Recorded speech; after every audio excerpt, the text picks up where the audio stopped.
Morning, everybody. Good morning. Happy Thursday. As always, if you guys can hear me, I know we have a lot of folks logging on. If you guys can hear me, maybe put something in the chat. And it's 9 o'clock and people are still registering, so I'm going to go ahead and give it one more minute. Also going to upload something really quickly. Add this.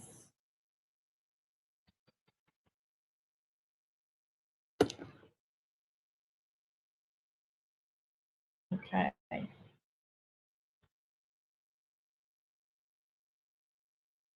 So I'm just uploading this now.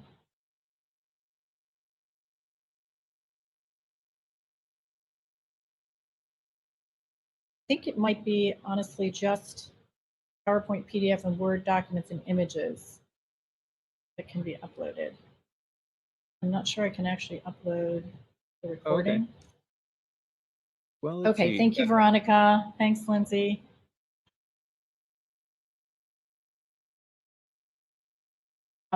But I think hopefully it will work, and if not, we can definitely hear the sound.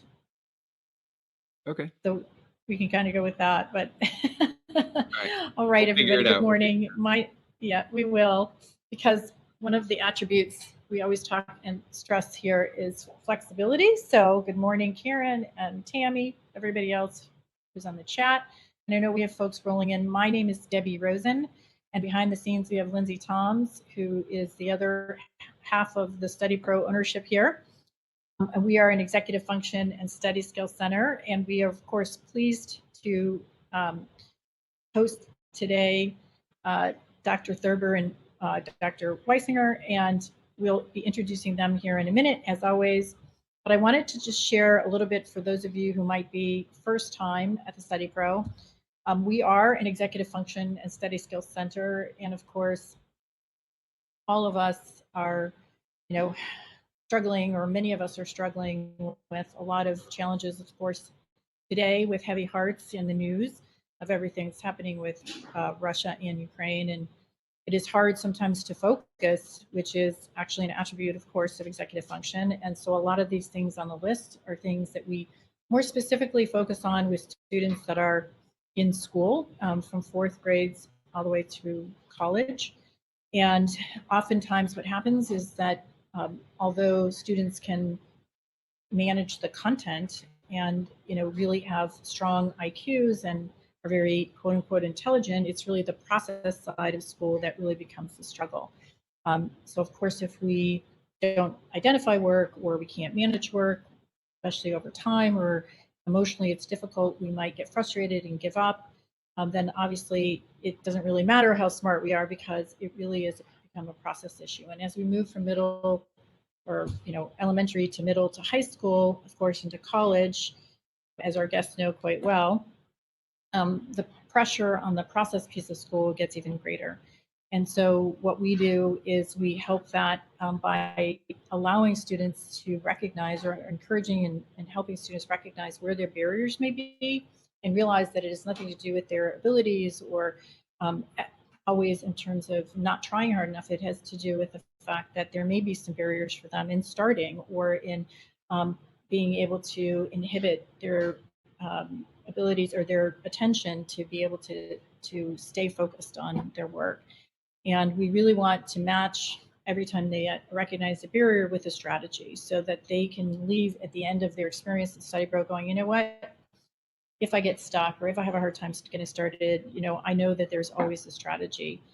And so that's really the goal that we have at the Study Pro, is to match those strategies with the barriers, and we do it in these ways. And a few other things that we do, for example, our webinar here today is we give a lot of free workshops and webinars. We have something happening this Saturday for those people that are actually local. And this is for fourth and fifth graders specifically, and it doesn't actually say that, but it's on growth mindset, which is about pushing through frustration. And we have a series of growth mindset workshops, writing, math, and pushing through frustration. And this one Saturday is specifically around for 4th and 5th graders. So we still have a few slots available. And then in March, our webinar, we have a very special event, a book talk with the president and medical director of the Child Mind Institute. He also is an author, and his name is Dr. Harold Koplowitz. So we're very excited about that, and we'll be getting that webinar invitation out if you're on our mailing list. It'll also be on our website in the next couple of days.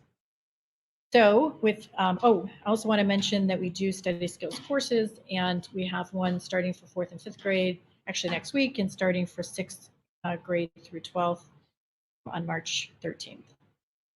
So with that, you get double views here of our guests. We have 2 distinguished guests that we're super excited about, and maybe you guys have an extra minute, you can share the story of how you met, which was pretty interesting. While Dr. Thurber is actually in a pub in London, which is where I hope a lot of great life events happen for me. So I will share, of course, that certainly they're both the authors of this wonderful book that I have here, and I actually have a couple of questions ready for myself if we don't fill them all with folks in the audience. But Dr. Weisinger, you want to say hello? He's a world-renowned psychologist.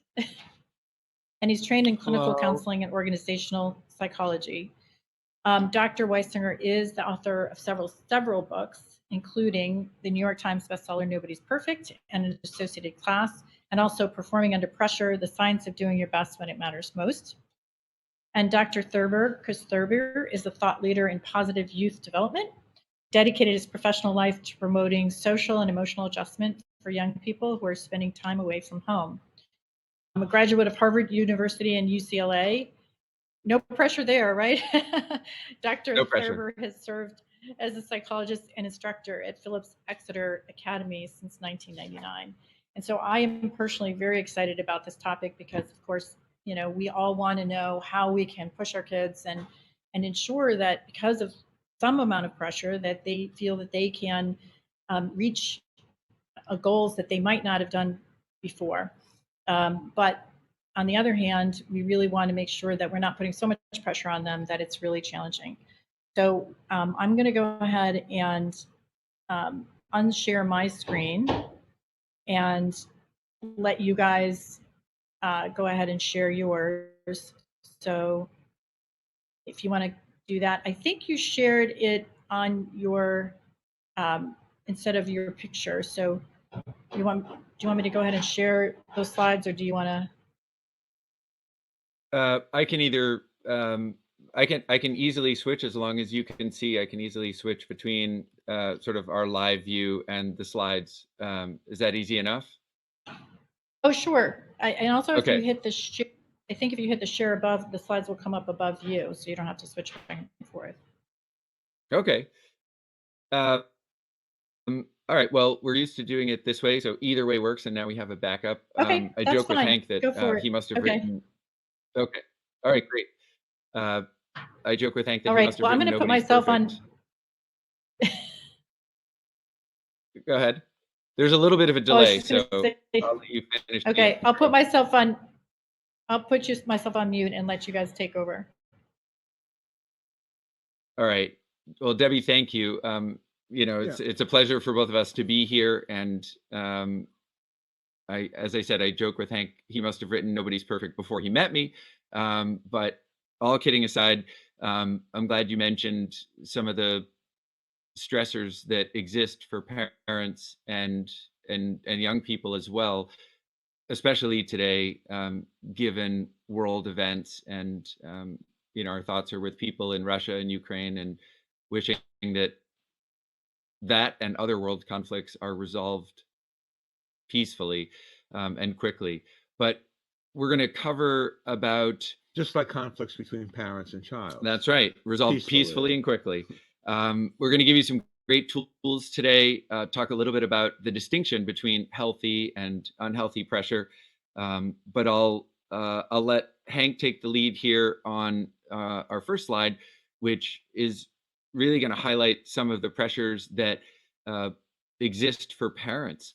And you can see that it's not a complete list, but there are quite a few. And we'll start there. Yeah, and one of the things I quickly want to throw in, Debbie, is that you mentioned in passing that parents want to push their kids, and focusing on the word push, because that's what we're really talking about in terms of positive push. And as we're speaking, an image that I want parents to have in their mind is you see two parents on a cliff, and one parent is pushing their kid off the cliff, and the other parent is pushing their kid so the child can get to the other side, to get over the gap between two ledges. And that to me is a good way of looking at parental pressure, because in unhealthy parental pressure, which we'll talk about, the parent is literally pushing the kid off the cliff. And with healthy parental pressure, we want the parent to think that you're pushing the kid so that he can continue on their pathway of success. And to make that more complicated, as you see, we always think that the kid is under a lot of pressure when we use the term parental pressure. But as you can see, parents are under a lot of parental pressure too. Most parents are familiar with the cheating scandal, Varsity Blues. For me, there was one scene where a father goes in and he hears another father bragging, "Oh, my kid got into Princeton." And immediately the father runs home and says to his wife, "Tell that guy we'll go along with his plan." And that becomes a pressure that parents are under. It's almost as if it's assumed in some communities, not all, but if your kid doesn't get into a good school, you have failed as a parent. And parents become equally competitive with each other. I lived and spent a lot of time in LA, and it would be a question of, well, where did your kid get into school? And it would be very competitive. And this puts more pressure on the parents, which then, at least in my opinion, many times is forced onto the child to perform in a certain way or conduct themselves in a certain way, which truthfully the kid has no interest in doing. So parents, when we talk about unhealthy pressure, should be thinking about how they pressure their kids. Many parents will use guilt. You know how much money we spent on your music lessons and you're not practicing, or your sports lessons, or how much we have sacrificed you, or how can you be doing this to us? Or you're not going to get a car. We use punishment. We use coercion. We uh, ridicule as parents many times. All your other kids are going to be going to good schools and so on. These are all, again, in my opinion, reflect the pressure that parents are under that forces them in a way to put unhealthy pressure on their kids. And I think parents should think about some of the pressures that they are under in healthy ways of dealing with them, rather than putting them on their kid. So one of the I would say the central motivator for Hank and me to write this book was the research that we did, and recognizing fairly quickly when we looked at the literature on pressure and mental health that we've been asking the wrong question for centuries, at least, maybe millennia. And rather than asking how much pressure should we apply, really the question is, what kind of pressure should we apply?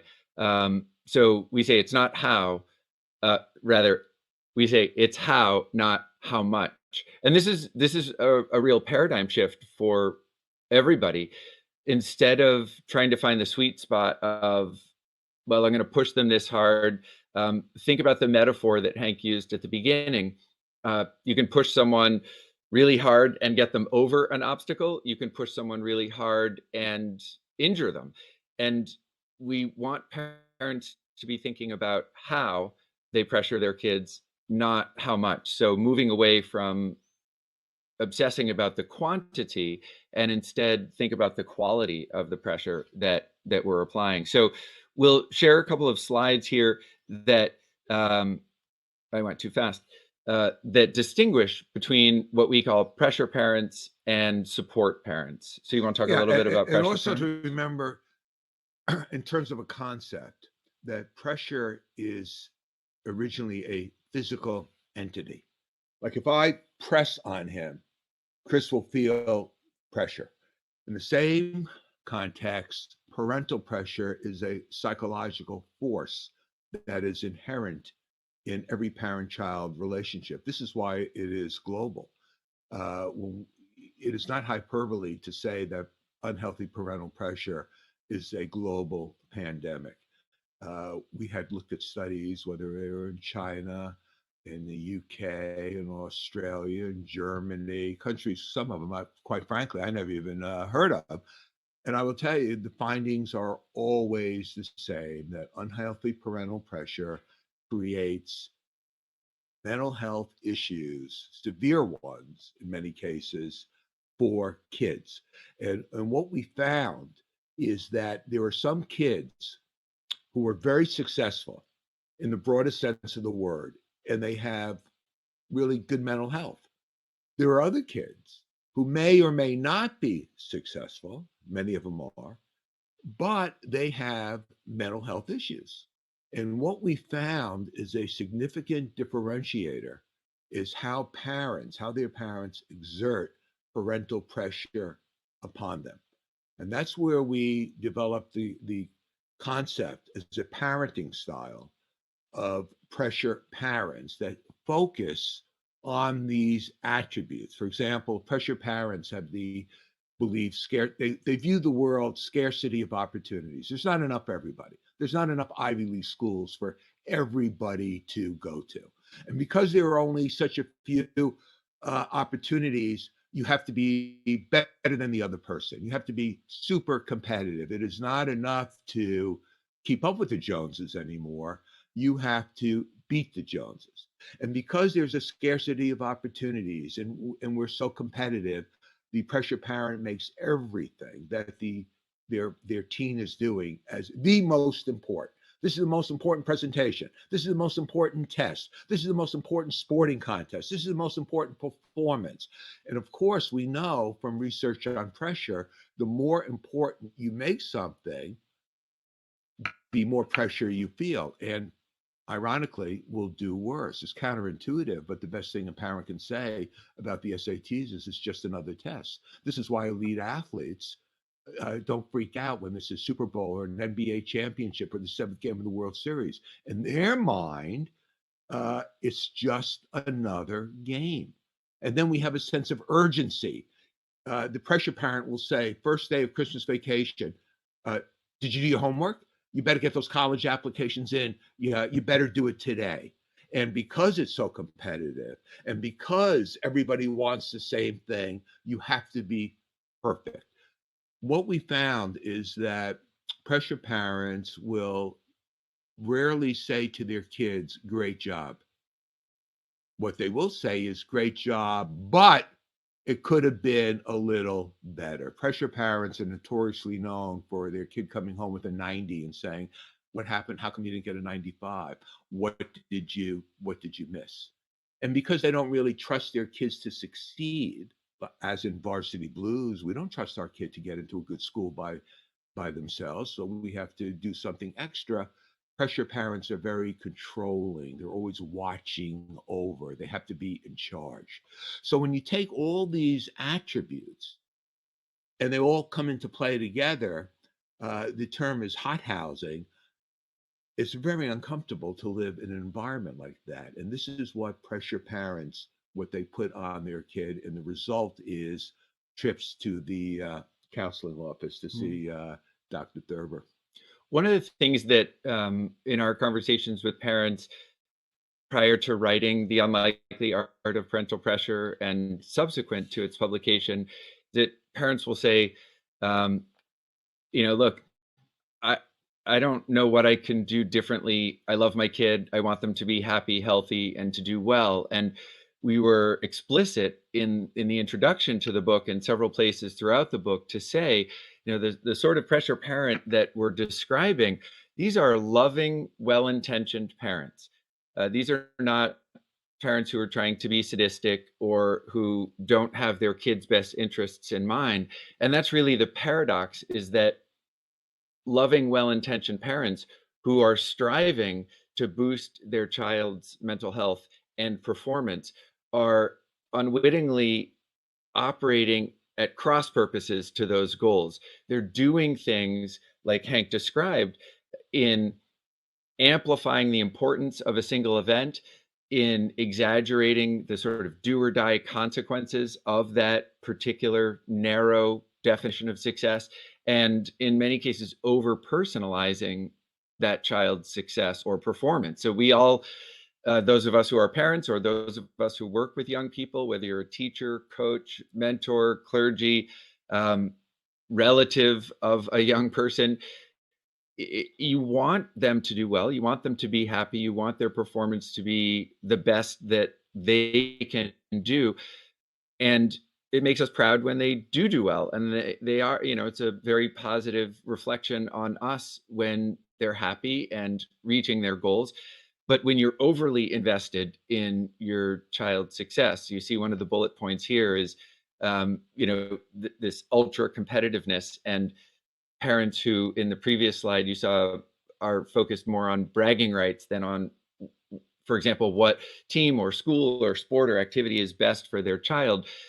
They are, as I said, unintentionally hurting that child's mental health and hurting that child's performance. Yeah.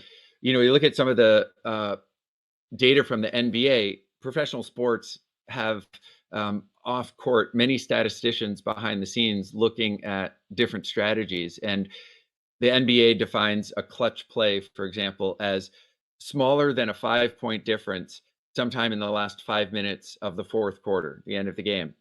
And if you look at the best players or the mediocre players' performance, I won't say mediocre if you're in the NBA, I guess you would be already an elite performer, but in that group of NBA players across the board, from the most skilled to the less skilled, in those clutch play scenarios, we can all remember certain amazing, Larry Bird from outside the 3-point line, sinking, a shot in the last second of a championship game.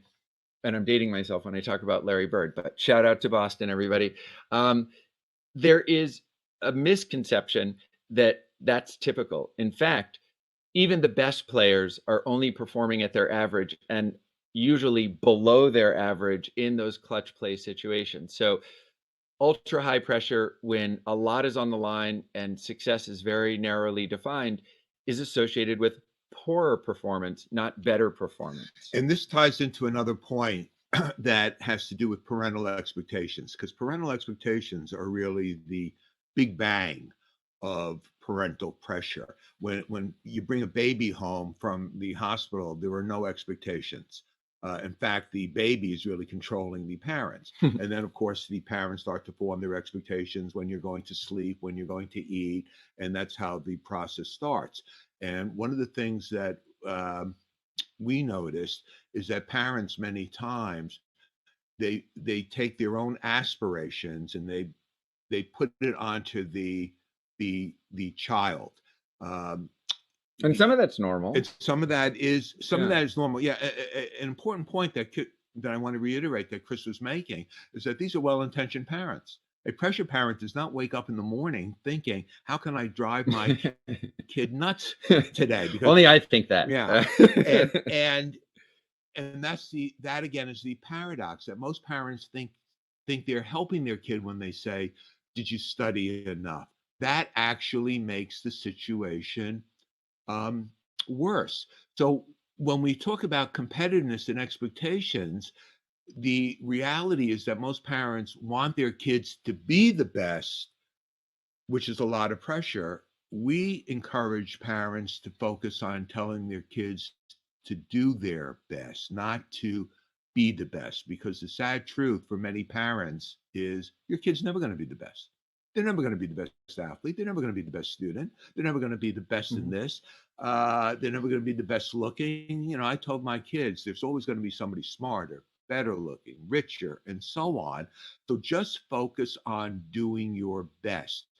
It's impossible. Rarely, nobody ever feels bad when they do their best. When professional athletes lose, uh, when they've done their best, they say they congratulate the other person.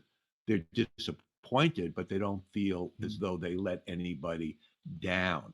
When they choke, when they do below their ability, and this is the point I wanted to get to. A C student is never rising to the occasion and getting 1,600 on their SATs, unless they cheat. But an A student many times will frequently do below their capability, i.e., that is what choking is. And many times, inadvertently, parents help their kid do worse by putting that extra pressure on them, by telling them, you have to win, you have to be the best, you have to do better than your friends.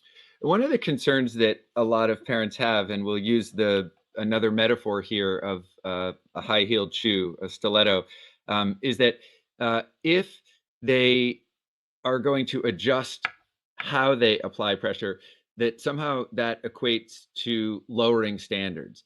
And nothing could be further from the truth. I think, as parents, Hank and I feel very strongly that parents should uphold high standards, that they should not compromise their values in any way. So think about taking ballroom dancing lessons. And this is where the metaphor of the shoe, let's say, compared to a tennis sneaker comes in. If you and your dance partner are novice ballroom dancers and you're going to these lessons, you'll have a lot of fun. It's likely that one of you is going to step on the other person's foot at some time. Let's hold everything constant except what the person is wearing on their feet. So gravity is a constant. The dance move is going to be the same in these two situations. The person weighs the same amount. The acceleration of their leg is going to be constant. If they're wearing a stiletto and step on your foot and put all of their weight and the force of their foot accelerating toward yours on the heel of that shoe, it's really going to hurt. If they're wearing a tennis sneaker, it's not going to be comfortable, but it's not going to injure you.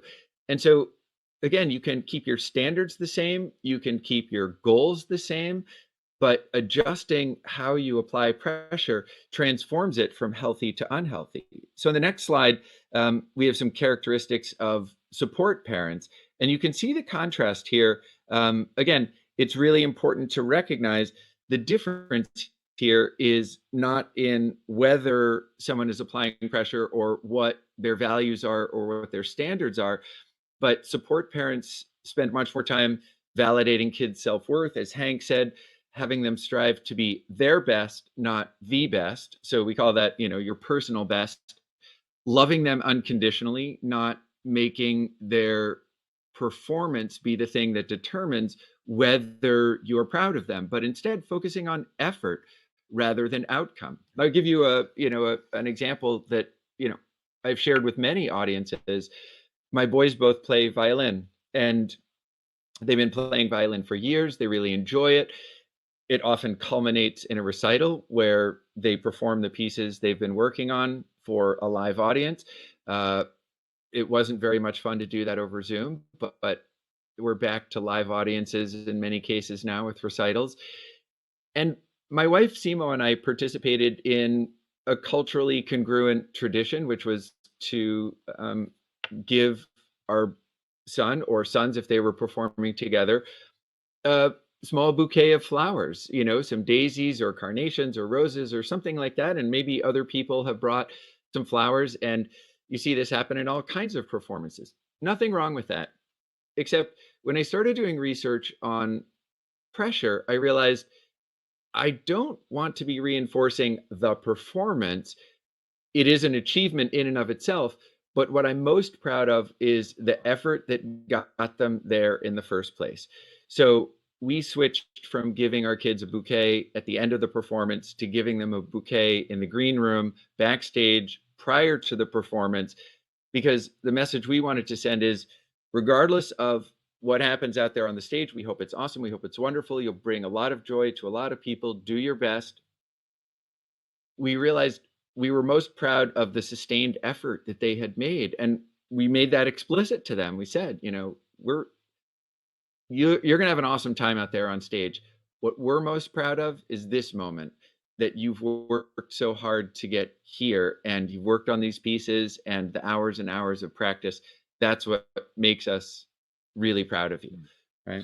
You know, one of the things I want to point out for parents is that we found that there were 3 areas that differentiated between pressure parents and support parents. And they focused on 3 different areas of parent-child interaction: communication, warmth, and respecting boundaries. And around communication, the differentiators were how you give criticism, how you give praise, and how you give questions. For example, most parents will ask questions where the teen feels interrogated. What did you do? Who did this? And yada, yada, yada.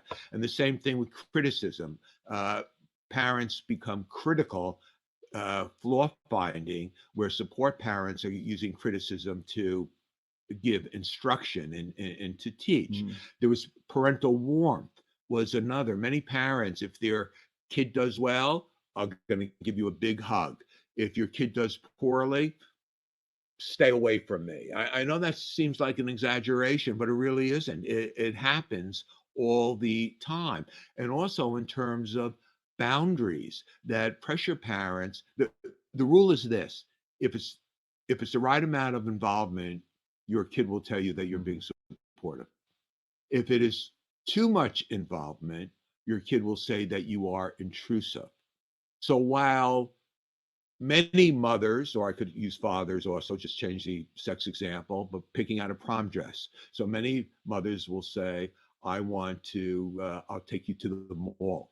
Whereas some parents, especially the pressure parent, will say, I want to pick out the dress and I want to go to the prom with you. Again, it's that controlling over 24/7 that the parent is doing because they think it's going to help the kid, when in fact it makes it worse. So those 3 areas, we would want parents to step back and look at how they give criticism, how they give praise, how they ask questions, how they are accepted. And parental warmth and being accepting doesn't mean that you approve of everything that your kid does. That would be ridiculous.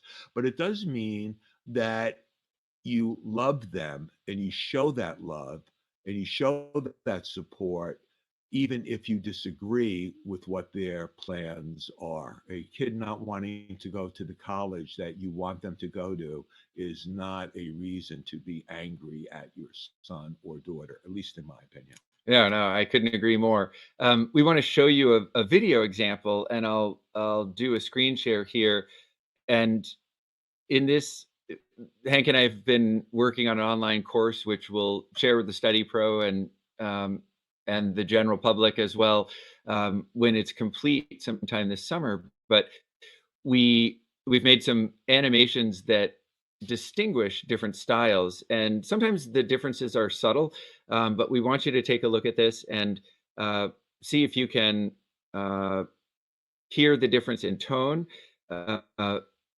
see if you can distinguish the difference in wording and facial expression. Yeah, and facial expression. So again, we chose animations because we were able to simplify some of these factors and make it even more abundantly clear to people what this distinction is. So what I'll do here is share my screen. Let's go with this and take a listen. Oh, I'm going to change one thing so everyone can hear the audio. Let's go to. See, this is performing under pressure. I don't feel any pressure right now. There you go. It's not my one and only opportunity to present this information. All right, cool. All right, here we go. Do we have to rewrite this thank you note? Rewind a little bit so you can hear. Come on, Dad. Do we really have to rewrite this thank you note? Yes, you need to rewrite this thank you note. Look, your printing is messy. It's way too short.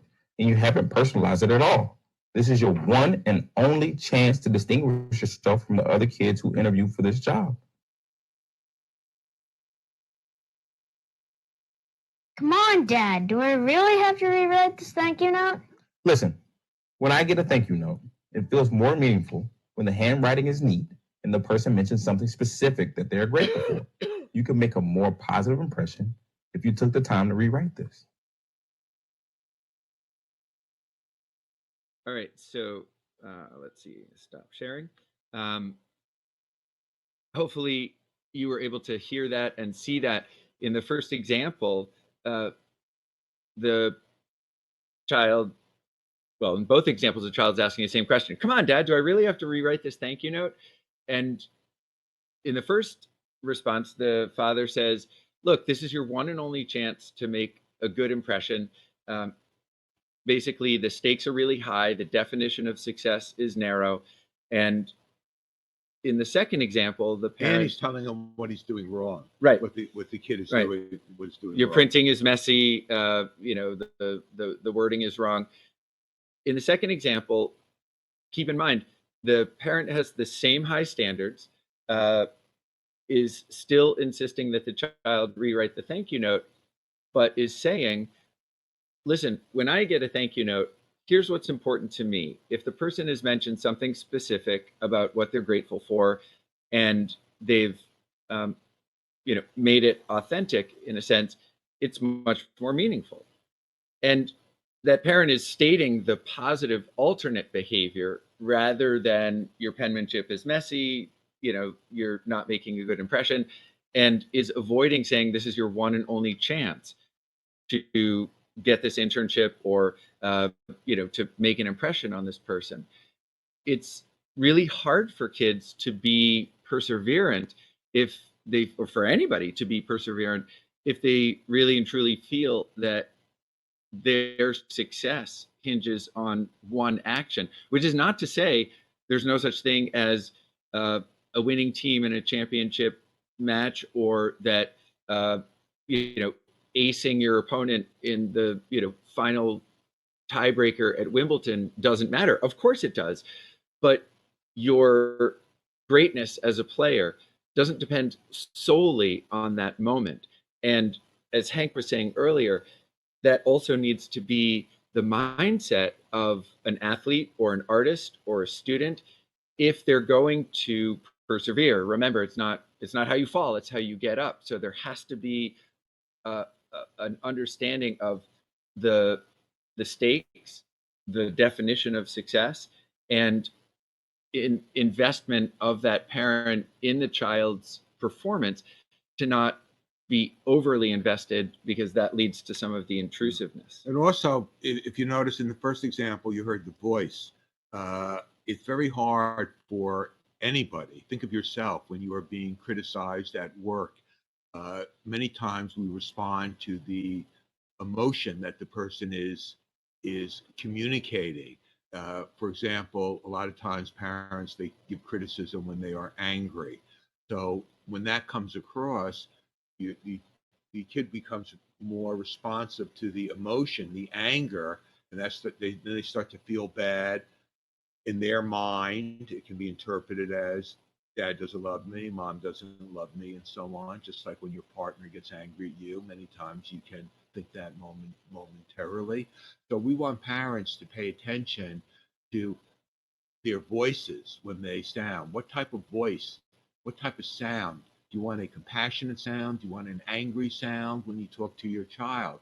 And also to pay attention that when your teen comes home and they're telling you something, what is the affect in their voice? Because you get a lot of cues about their emotional landscape by the tone of their voice and by their facial expression. We have one video, which we won't show, where the father says, "How are things going?"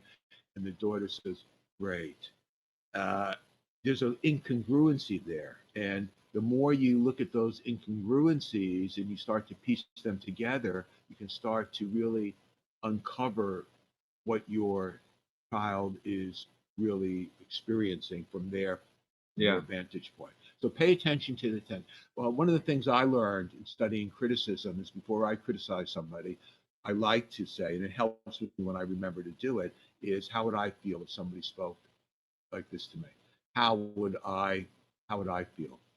And if you would feel put down or negative, just yucky, then maybe that is a signal that how you're going to communicate the information, that you need to put some more thought in it before you do it. Yeah, and notice that Hank said how you communicate it.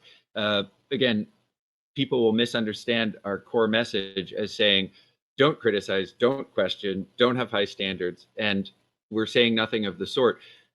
People benefit from constructive criticism, but as Hank said, tone is essential. The way you ask a question is essential. And if you can pause to put yourself in the other person's shoes and ask what they're going through and what they would go through if you delivered what you're about to deliver in an angry tone versus a more compassionate tone. Usually how you communicate will take precedence over what you communicate on that. So in our book, we go through, we spend a chapter on each of these transformations that will take parents and other caregivers from being what we call pressure parents to support parents. And we use the term parent broadly. Many people are raised by one parent or an aunt or grandparent, uncle, but collectively, all these primary caregivers we refer to as parents because they play such an important and influential role. And we don't have time to go over all 8 of these transformations, but I want to point out, we've talked about, for example, number 2, the distinction between being the best and a person doing their best. We talked about number 3, conditional acceptance compared to unconditional love. Hank talked about intrusive involvement and expectations. He just spoke about the difference between hearing what the person's saying and really listening with an empathic ear, and most importantly, responding with empathy. You know, we have a tremendous temptation as parents, teachers, coaches, tutors, caregivers of any sort to respond to an expression of negative emotion, like, I can't stand all the homework I have. There's no way I'm going to get this done. My history teacher's a jerk. My math teacher's an idiot. We have a tendency to respond with problem solving, right? We'll say something like, well, you know what you need to do, Hank? You need to make a list and prioritize what's due tomorrow. And for these big projects, break them down into smaller parts. And for a very young student who may not have ever received coaching on taking a large project and breaking it into smaller parts, or somebody who's struggling with executive function skills, organizational skills, and hasn't mastered or heard about breaking something into smaller parts, that might be helpful. But all of this problem solving needs to wait until you respond to what Hank said earlier, the emotion in that young person's voice. You know, wow, you sound totally overwhelmed, or this has got to be one of the most difficult days that you've had, or you can't imagine how to get this done. It sounds like it's going to be impossible. Remember that empathy is not agreement. You may believe that they're exaggerating. You may think that it is possible for them to get things done. You may think their math teacher is brilliant, not an idiot. But if you get into a debate with your child about the factual basis of their emotional expression, you've missed the boat. You need to provide some empathy. I'll say it again, empathy is not agreement. Acknowledge how they feel or what they're thinking, and then ask, even if it's a very young kid, do you want my help with this? Or do you have some ideas about how you want to organize your time or a plan for tonight? So many times kids know the solution, but they need a connection. And they come to us craving that connection, and we provide for them a solution they already have and miss the opportunity to make a connection. You know, one of the things that I think can help parents is when you think about empathy, to think of it in 2 stages. First stage, we get from our instinct, from our evolutionary heritage, where like animals, where you respond to cues of your child that show that he or she is in distress. Like when a baby is crying, the parent, nobody has to say, pick up your baby. After a while, though, the mother and the father will start to differentiate between a crying that is a call for help, or a crying that is just, I'm in a bad mood, get me out of this crib, or something. This is when parents, when their kid starts to cry at night, they know, just like with a little puppy, it'll pass. Mm-hmm. The second part of empathy requires a reflection, where you are understanding, trying to understand what the child is experiencing. Now, the reason I mention that is that if you just try to, as Chris said, our instinct is we want to solve the problem. If you're always solving your kid's problems, if you're rushing in too quickly, that can actually be a barrier to their psychosocial adjustment, because they won't learn a sense of autonomy. Mm-hmm. So part of that empathy is, yes, recognizing the cues. And that's where facial expressions come in, sound, the tone of their voice, their body posture, if they're coming home from school and they're slumped over versus when they're really standing upright and feeling enthusiastic. That's the recognition part. But then instead of rushing in and problem solving, you have to step back and you have to do some reflection so that you can understand the experience, and then you can try to intervene and help them. But just don't rush in, right, just because your kid is feeling bad. Because what you're really communicating is, we don't think you can solve problems on your own. It's very hard for parents, I found this hard, at least for me, to let your kids struggle, because as parents, there's an old saying, you're only as happy as the kid who's the less miserable, or something like that. So we want our kids to feel good, but sometimes we have to restrain ourselves, and we have to trust the fact that they can succeed without so much help. Yeah, and giving them credit for their own creativity. Yeah. You saw in the previous slide some of our strategies for helping kids perform under pressure, and we can come back and talk about a few of those specifically if we have time.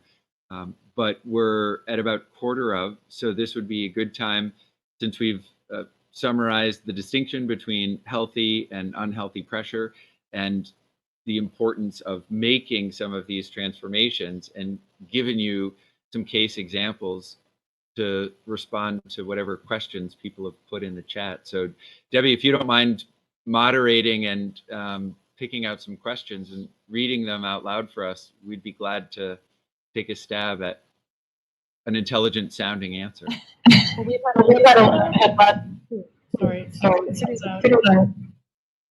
a lot of questions come in, and I know there's a lot of comments on the chat about great things that you have said, and that meant a lot. And I know when we're talking about the empathy, it's really such an important piece.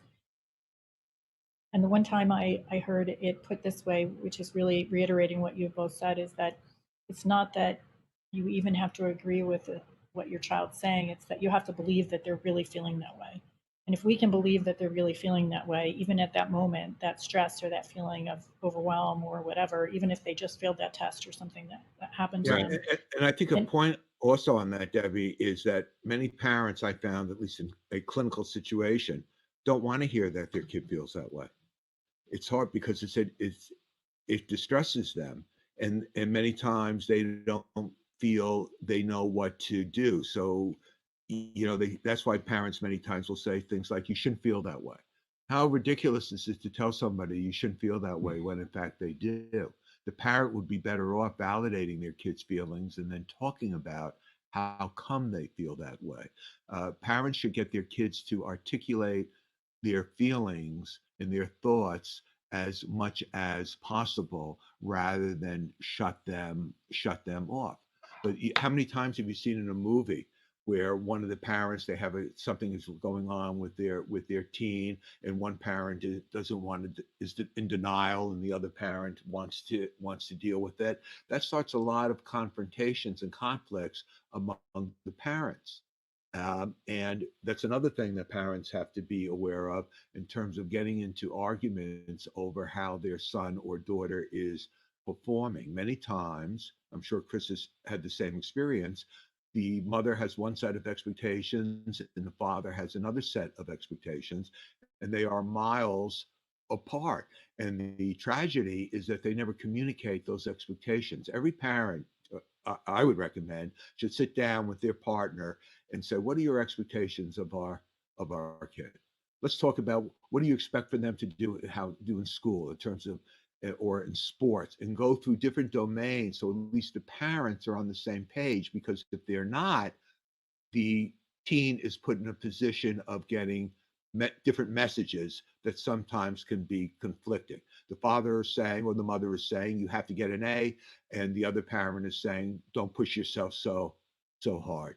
It's not a tragedy if you get a B. Not to the mother, Yeah. but to the father, it would be. Sure, that's a good point. And we have a lot of questions coming in, so I'll move them. Okay, great. Amy had asked a question before about, my daughter puts pressure on herself, but because she doesn't always follow through and manage herself, I have to play a role that I have really no interest in playing. This can look like pressure for kids with ADHD or executive function challenges. It feels like an impossible bind. I'm not sure I understand the question. Is it that what is the uncomfortable so we can see that? Yeah, what's the uncomfortable position that the parents in having well, to... that we sometimes have to put pressure on because the students have these underdeveloped executive functions or ADHD, and so it's difficult because maybe they're having, not as easily or naturally able to manage, say, for example, the process of school or managing to remember their backpacks and all that stuff. Well, I think, to the extent possible, whatever relative strengths or weaknesses a person has in executive function skills, unconditional love and support precedes everything. But I think the question began by saying that the daughter puts a lot of pressure on herself.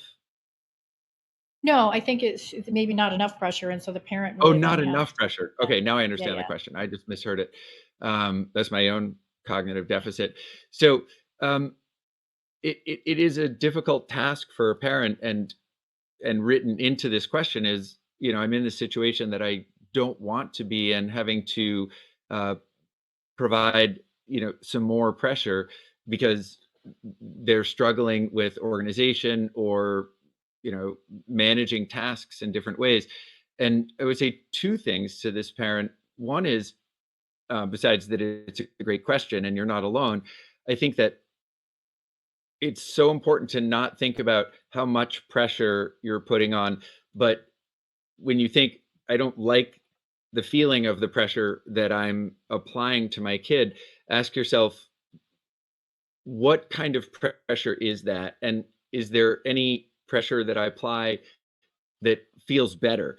So before diving into any of the transformations we talk about in the book, simply asking, of the times that I apply pressure, that I state expectations, that I ask questions, that I provide praise or criticism, when are the times when that feels okay? Because I think that parent can learn something from that introspection and say, I want more of that and less of this kind of pressure that I'm applying that doesn't feel good. And I think post failure for anyone, whether they have an executive function deficit or not, one of the things that a loving friend or caregiver, teacher, coach, tutor can do is say, what went well here? What met your expectations? What didn't go well? Again, building on strengths and strategizing about opportunities in the future. The a hallmark of unhealthy pressure, as we've said, is a very narrow definition of what a successful outcome would look like. And in almost every failure, and I'm talking about kids saying, I bombed my math test, or I totally failed my history paper. It's probably not total. They probably didn't get a 0. They got something right. And you got to build from that. How did you know this? How did you understand that? How did you get this much written, even if it wasn't, exactly matching what the assignment was, and start from a place of strength. That's very motivating.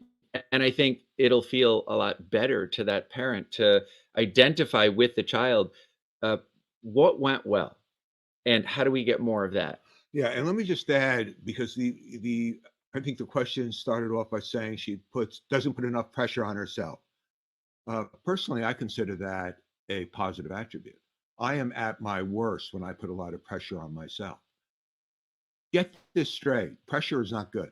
Nobody comes home from work and says to their partner, I wish I was under more pressure at work.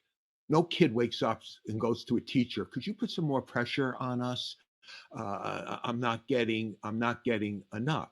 Another way of hearing that is the person saying, I'm not going to kill myself over this. That's ridiculous. I was once working with a law firm where the buy-in for a partner was like $250,000. And I remember a young attorney said, these people are crazy. I have better things to do with my money. I don't want to work 70 hours a week. So go back to that original point that pressure is a physical entity. When you are applying parental pressure effectively, the word pressure is not even used. What will be used as you're giving me guidance, you're giving me encouragement, you're giving me motivation, you are inspiring me. That's what the transformations do. A kid who gets criticism from their parents that is a put down will suffer. Their self-esteem will go down, at least momentarily. They'll feel bad, dejected, and they might not even want to try again. It's like parents who force their kids to read when they're 3 years old. Yeah, well, the studies show by the time the kid is 8, they don't even want to look at a book. So what these transformations do is they transfer that pushing you over the cliff into a different type of force, one that is supporting, encouraging, motivating, inspiring. And that is the type of force that gets your kid to the other side intact, not in pieces. I remember a head of a school said to me, well, we're very proud of our school. He said, I'm not going to say everybody gets into their first choice, but 100% of our kids get into really good schools. And my response was, what you're saying is the problem. I would be more impressed if you told me that 100% of your kids graduated with no mental health issues. I would be more impressed if you told me that 100% of your kids never need to go into the counseling center. Who are kids that go into a counseling center in college or in high school? They are not kids who are saying to their counselor, I just want to spend an hour with you to tell you how great I am doing and how wonderful I feel. So that is what we are, that's what we're trying to quote push, that to make these transformations so that your son or daughter experiences pressure as helpful guidance, support, and they feel motivated rather than being stepped on and forced to perform. And when a parent can make those transformations, as I always like to say, Chris has heard me say this a million times, that is how we can guarantee to parents that the force will be with you. Well, Got to that's have at very least one helpful. cheesy line in every presentation. We have a lot of questions, so I'm just going to make a note that we can stay on a few extra minutes if you Yes, want to we hang can on. too, and we'll be brief in our And responses. people can email us So also. Of course, yeah. I'll also mention that that this will be recorded. This is being recorded, and we will post this, and the replay will be sent to everybody. So we're going to keep pushing through the questions, and I think your point of understanding the impact of all the inappropriate pressure and the effects of that is really important. And I think one of the major themes, and Eva had this question about, if the child doesn't, in her case, want to rewrite that note, and whatever it is, I think you can fill in the blank. And a lot of parents are asking this question, okay, but what if? Like, what if we do think there's something that's really, really important that the child needs to put more effort in, and they're just not? It's not necessarily that, we're just trying to parade them to do something. How do we get them to do this? Or I would is it okay to just, pressure them? yeah, well, I would start to immediately say, like, if a parent said that to me, I would say, why is it so important to you? It doesn't seem like it's important to your son or daughter. So let's talk about start off of how come it is so important to you, and then how you can communicate that information that it's important to you. It might not be necessary. I told one kid his mother was obsessed with him playing the violin. I finally told him, I said, if your mother loves the violin so much, tell her to take some lessons, and she can play it. And he ended up telling her where she could put the bow. If you get my Oh, no. yeah, if you get my message, you know, parents, how many times have adults say, I can only take so much? Well, kids are entitled to say that as well, I think. And another way to look at this question, again, part of what Hank's saying is first check your own values and expectations and be sure that what you're asking your child to do isn't actually mostly for you. But in the example that we showed of the parent who's insisting that the child rewrite the thank you note, we could hypothesize that, look, it's important to the parent that when the person receiving this thank you note gets it, they are receiving the intended message of gratitude. And maybe that person is also thinking, you know, oh, what a well-raised child, or what a wonderful, you know, skill this child has in writing notes, and that's a positive reflection on the parent. So if it is something important, which this question implies it is, and you've checked your own sense of urgency that this isn't really just for you. In the thank you note example, it was primarily for the child's benefit, which is why the parent was saying, look, you got to rewrite this. And remember, in both examples, they're insisting that the child rewrite it. So part of my response to this question is, once again, don't lower your standards, but think about what you're communicating. If all you're doing is criticizing the brevity, the penmanship, and the insincerity of the message that's being communicated, that's demotivating. But if what you want your child to do is, as Hank said, a lot of times kids, why would this be important? I thank my kids and I thank my peers, other kids, like with a text message or a high five, or I don't thank them at all. So why do I have to write to Aunt Mildred or Uncle Bob and tell them thank you for, this, birthday present or whatever it might be?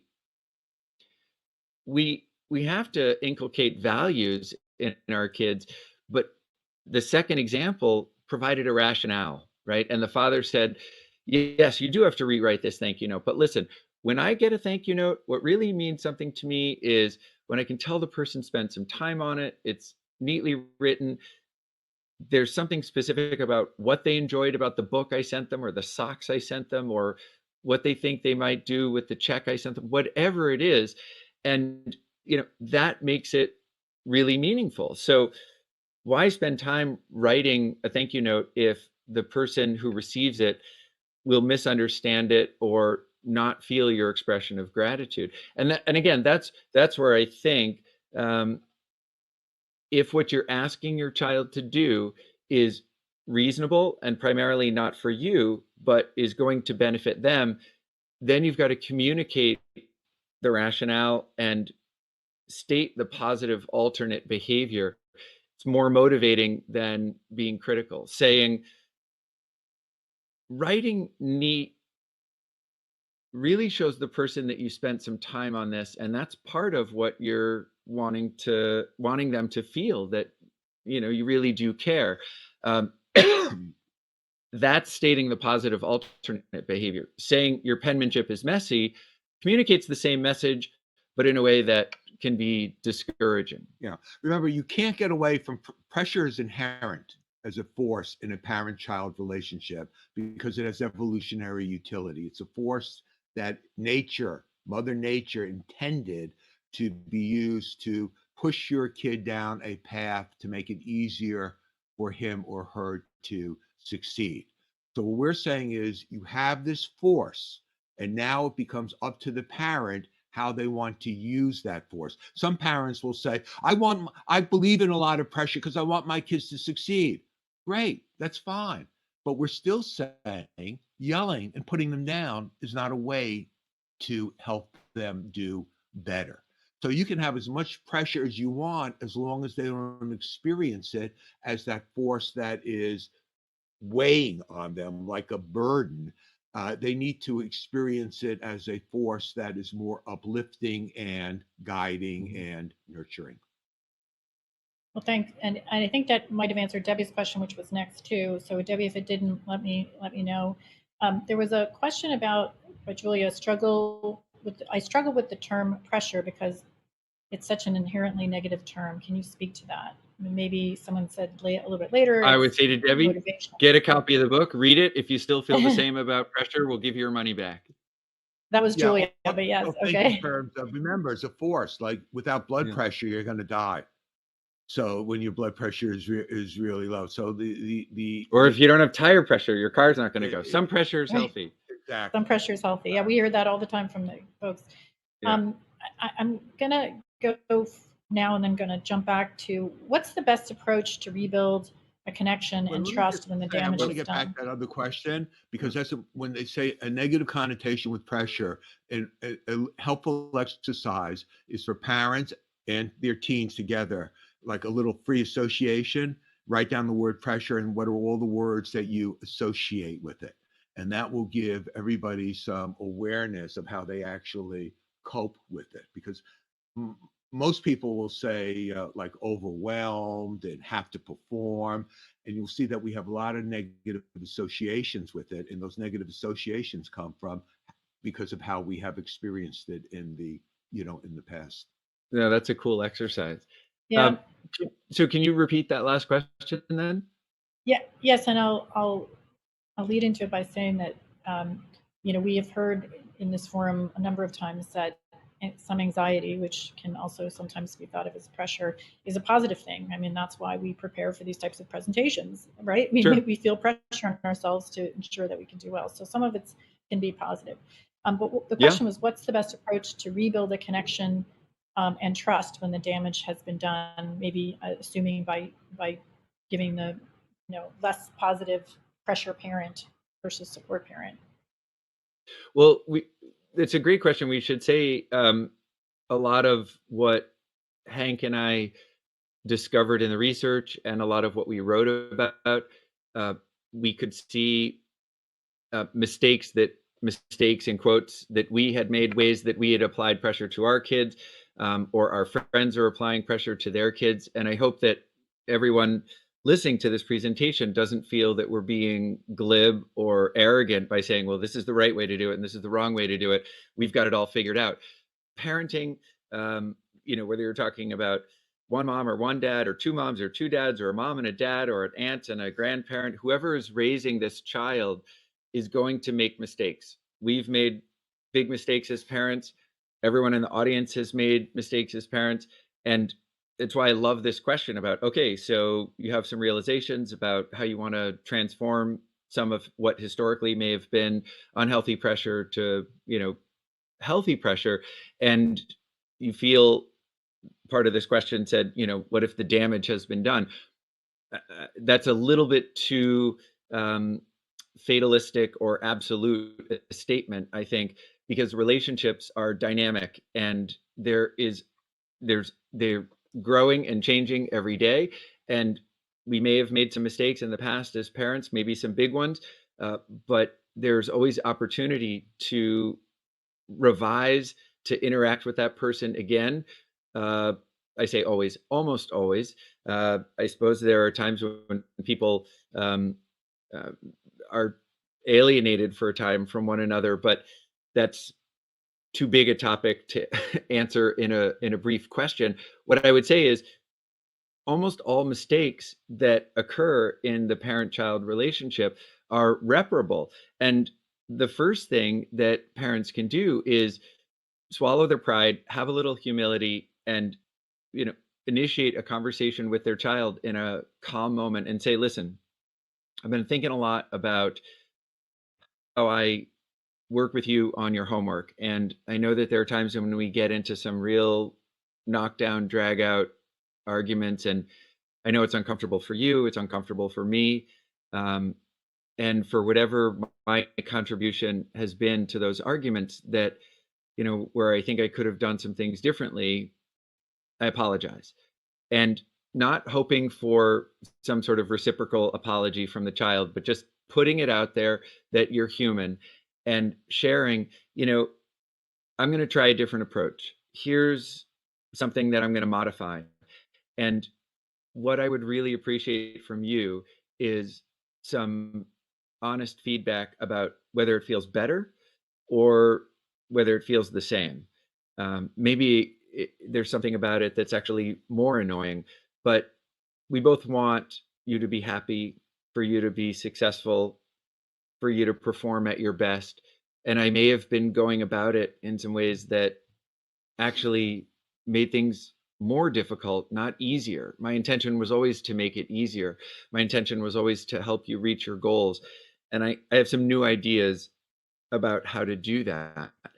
Very, very few parents, and Hank and I talk about this in the book, sit down with their kids in a calm moment and say, so before the hockey game, I'm just thinking, I almost always give you this pep talk, before you go into the locker room, but I've never asked you whether that's helpful.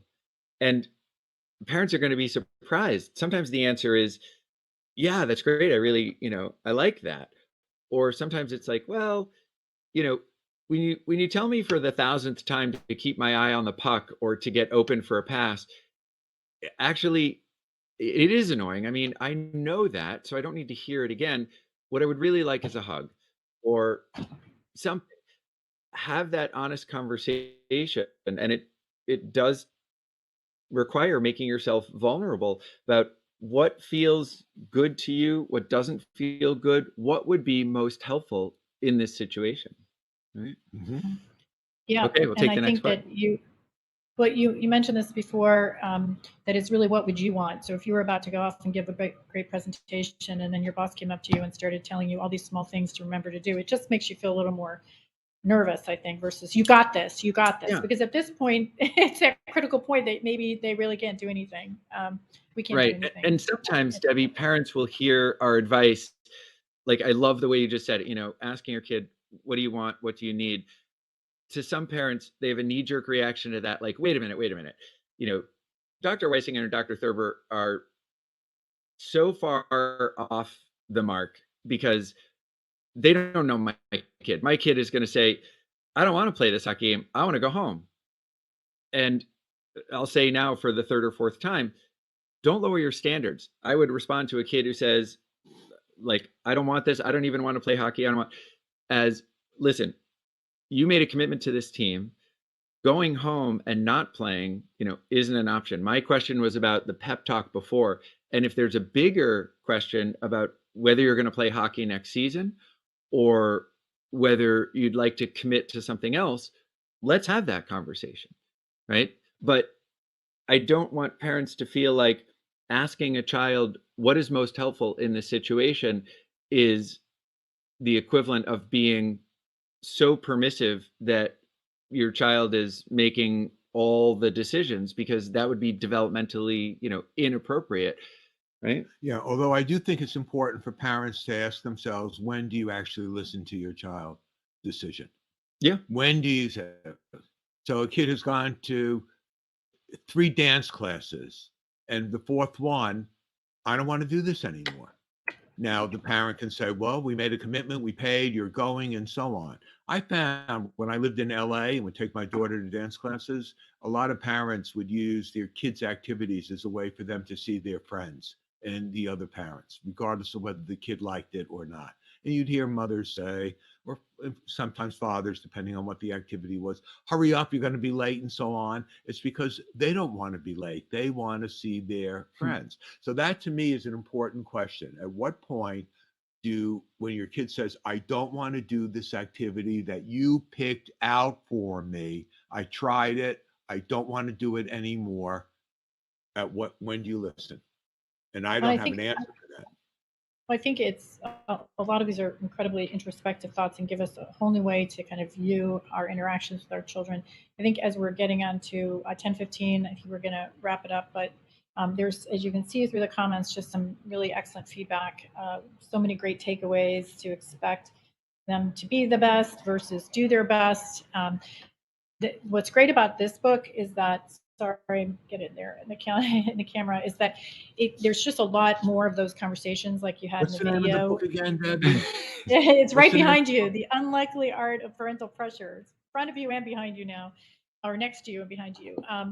Yeah, it's great because there's a lot of really good conversations that are, you know, detailed in the book of what to say and how to say. And I think we all are asking ourselves, you know what, how can we, especially when there was a lot of questions about ADHD. I raised my son, oldest, with ADHD, and I had those questions all the time. So all those people that are out there, you can call us Study Pro just to talk to me. You don't have to use a Study Pro, because I really have spent, you know, 22 years asking myself these questions about, you know, when kids have underdeveloped executive functions, how and when do you push them, knowing that there are certain values and expectations and guidance as a parent that we want to give our kids about how we write the thank you notes, for example, that are important and important lessons in life, right?